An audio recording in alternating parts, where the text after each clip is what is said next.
This headline from Cointelegraph reads, Former Congressman McHenry joins the 16Z as senior advisor, a pro-crypto lawmaker partnering with a powerhouse crypto investment firm. It seems like a match made in blockchain heaven, but there are actually more things that could go wrong than you might consider. Stay tuned. When it comes to former Congressman McHenry, lawyer John Dion isn't holding back, and let's just say that his remarks are sharp. If Dion's suspicions are true, and based on his actions, he most likely is, you're going to witness another classic instance of the infamous revolving door in politics. I have more than 380 days of profitable cryptocurrency trading experience. Stick around, and I'll explain everything to you. It will make perfect sense in a moment. However, before we get started, let me clarify that I'm not a financial expert, nor do I pretend to be one.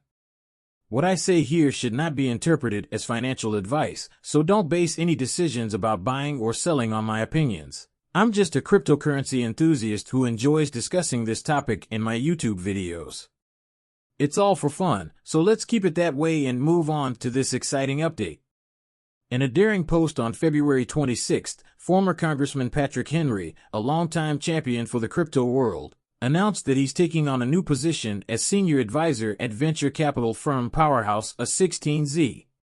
McHenry didn't mince words when he said, DC has spent far too long putting up roadblocks for startups and innovative companies.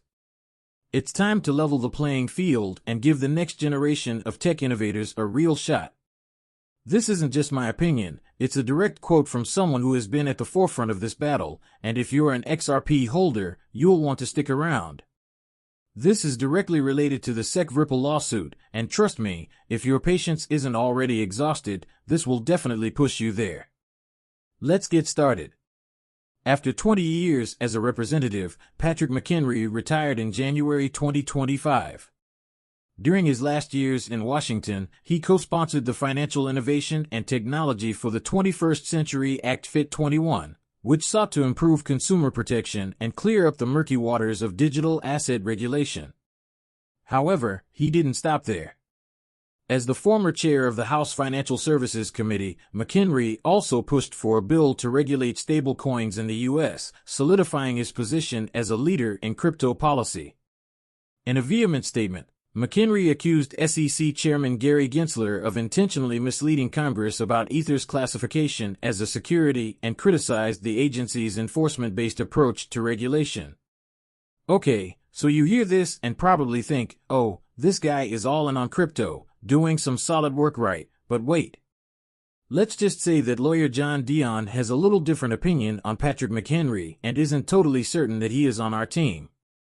Dion shared some thoughts, and while it's part of a thread, not a crazy long one, don't worry, I won't read it all here, it's on your screen if you want to hit pause and dive in now. This thread popped up after McHenry's announcement, covered by Cointelegraph, which Dion reposted with his own commentary for those who might not know. And hey, welcome to the XRP community. If you're new, you missed an absolute circus over the past few years, but glad you're here now. John Dion is a big deal. He served as amicus counsel in the SEC Ripple case and represented over 75,000 XRP holders, and honestly his involvement was a game-changer. I'd argue it made a huge impact on the case's outcome. Like in a very big way, Judge Torres even referenced sworn affidavits from XRP holders Dion represented in her ruling, so there's no doubt it influenced the decision. Personally, I think it shaped the case in a major way. Without this key development, Judge Torres went out of her way to state unequivocally that XRP is an A security. It's a big thing, no doubt about it.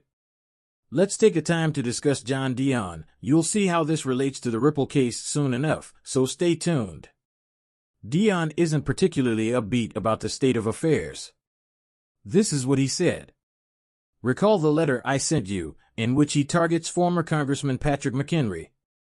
Dion goes on, I requested that you conduct a basic investigation into the SEC, which you presided over as chairman of the Financial Services Committee, regarding the significant conflicts of interest involving Bill Hinman. Despite all of this and the abundance of evidence I sent your office, you did not do anything to initiate an investigation into man, just as you refused to subpoena Gensler in the dishonest SEC. Empower Oversight, an independent watchdog, even sent a referral to the Inspector General, starting an investigation into man.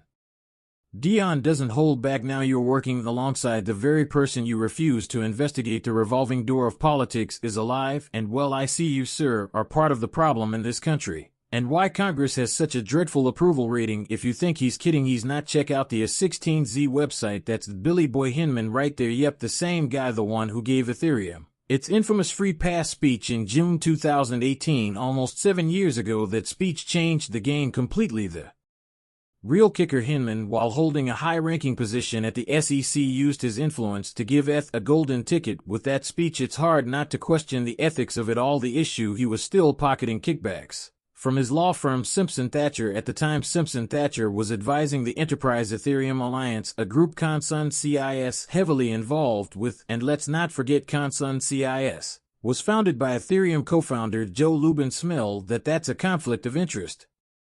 Here's the thing, I'm brewing the answer. Patrick McHenry is purportedly pro-crypto, so why didn't he demand an investigation? His conflicts of interest with Bill Hinman are so clear, but no investigation was launched, and then, shockingly, McHenry quits Congress and ends up working at A16Z with Hinman. You can't make this stuff up. On February 15th of last year, 2024, the SEC Inspector General was confirmed to be in the final stages of investigating crypto-related conflicts flagged by Empower Oversight. This is a story that has been making waves, and just 3 days ago a new piece dropped titled SEC's Report on Hinman Remains. John Dion is raising the alarm, and honestly, can you blame him? This entire situation reeks of insider dealings. It's not a good look, not at all. Fortunately, an investigation is underway, so let's hope we finally get the answers we deserve. Under wraps, as the review proceeds, the investigation centers on some very real and serious conflicts of interest that go beyond mere speculation. For instance, during his tenure as director of the Secretary's Division of Corporation Finance from 2017 to 2020, William Hinman allegedly engaged with people he should have avoided because of potential conflicts of interest. The mere suspicion of improper behavior is enough to raise red flags, and Hinman's actions may have gone far beyond that line. The findings of this report could be eye-opening. Fascinatingly, the Trump administration has not yet released the report, leaving everyone wondering what it contains and what facts are still being withheld. This is because Empower Oversight, a nonprofit watchdog advocating for greater government accountability, has obtained documents that raise the possibility that Hinman may have broken federal ethics laws. Under wraps, the group's inquiry resulted in the referral of evidence to the SEOIG in May 2022.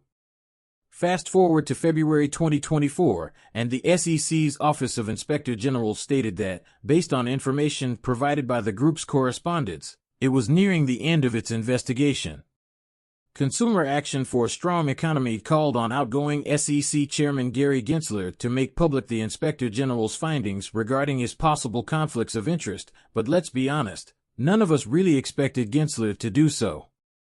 Pressure to release the Hinman report has been building since earlier this month. The main question is whether this report will ever be published. For good reason, lawyers in the XRP community and many others have been demanding answers, and there have been serious concerns expressed regarding favoritism and impropriety, while lawsuits involving Ripple Fade that affected countless XRP holders appeared to get away with it.